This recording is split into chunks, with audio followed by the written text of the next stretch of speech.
Hi guys, my name is Khomolemo. I'm a 15-year-old from Soweto. I'm a Web Ranger ambassador and Article 12 member. My name is Nambulelo. I am 15 years old from Soweto. I'm in a program called Web Rangers. Hi, my name is Busisiwe Daza and I'm 15 years old. I got into the Web Rangers program in 2021. Hi, my name is Tina Tenda Jane Kohoti. I'm 16 years old. I got into the Web Rangers program because it was something that was at school and everyone was being encouraged to enter into it. The Web Rangers are a group of children from South Africa who are taught digital and media literacy skills. We then use this knowledge to create innovative campaigns that promote online safety and protect our rights and the rights of other children in a digital world. Our messages are for children like us, by children like us. This year, for 16 Days of Activism for No Violence Against Women and Children, we decided to make a podcast and talk to you about the violence that children face online and how we can work together to make the world a safer place. On behalf of Media Monitoring Africa and the Web Rangers, I'd like to welcome you to a very special conversation about online violence, online safety, and how we can better equip our children to protect and be protected in an increasingly digital world. My name is Jamaine Krige, but you won't be hearing too much from me. Instead, I'd like to hand over to Busisiwe, Khomolemo, Tinutenda, and Nombulelo, the young activists and changemakers who'll be leading the conversation today. Thank you so much for joining us. Why don't you start by telling me a bit more about the work that you do with the Web Rangers? So basically, in a nutshell, the Web Ranger program is a digital literacy program, educating and enforcing digital literacy in children around South Africa. So the Article 12 Working Group is a group that just advocates for children in South Africa. Nombulelo, why are programs like these important? I think that it's important because teenagers like us mostly engage in social media and we face all those kind of different challenges, and it is mostly important to engage with us and ask us questions that would benefit us from the future. Tinutenda, why is it important for children and young people to be included in the conversation, like we're doing here today? If you have us in the conversations, we are then able to give you guys our experiences with the internet because we spend more time than it. So hence we have more learned experiences than everyone else. Children are the upcoming generation. They need to be aware of what's happening around them. So involving them in discussions or things that are going to affect them in the long run, their opinions need to be heard. As South Africa observes 16 Days of Activism for No Violence Against Women and Children, we often focus on physical violence. But you're here to talk to us about online violence. Khomolemo, what does that actually mean? There are a lot, actually. Cyberstalking, online grooming, that's very common. Online grooming, sexting, CSAM. CSAM actually means child sexual abuse material.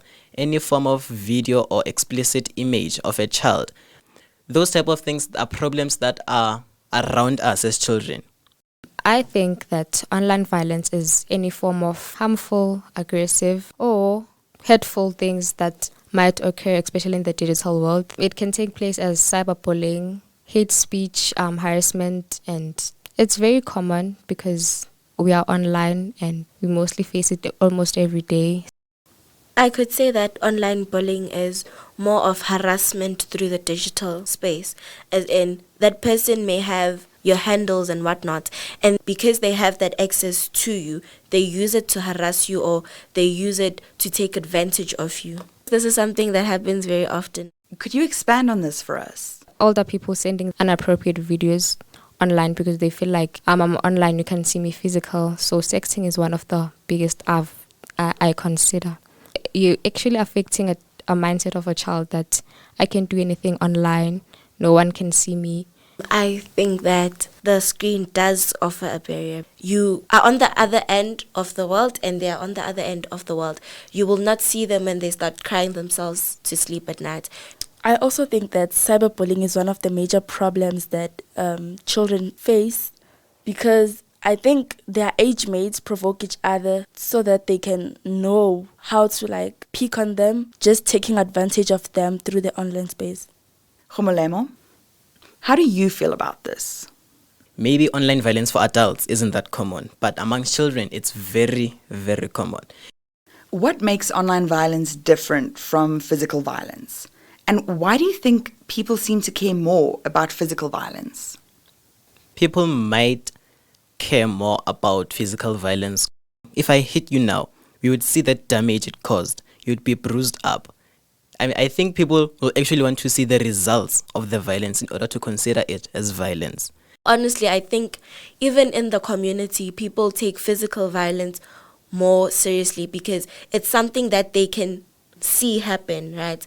And it's something that they can watch happen. As it happens, they can be seeing that, okay, this person is doing this to this person. I mostly believe that it's one and the same thing because it's violence, it causes harm, and it might hurt your feelings as you're growing up.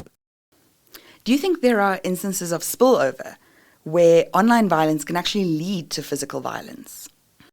You can also see online violence physically as cutting yourself, and you can see someone who's sad, but you don't know what causes the pain. Someone's opinion, what they may say to you, what they may post about you, may emotionally or physically damage you or drain you, leading to depression or anxiety. You can get to a point where you start harming yourself because you are under the impression that you are not good enough. It can lead to low self-esteem, lack of confidence, and you might lose weight if someone judges you by your weight. What do you think, Khomolemo? Psychological impacts of online violence in a child, mainly is depression. Adults have this thing that a child can get depressed. What is he or she going through that leads them to be depressed? Rather, they're just acting out. It's a phase. They'll get over this, not knowing what the child has been through. What I think the adults should know, us as children, they are going through a lot in the digital space. So I'm 33 years old, and the world you're growing up in is very different from the one that I grew up in. I only joined Facebook in 2008, which was the year after I finished matric. I think there are so many conversations happening, and I want to know from you, is it all doom and gloom? We go through a lot as people, and sometimes we tend to find comfort in the online space. The internet is a place where you can find opportunities, you can learn more about the reality of life, actually.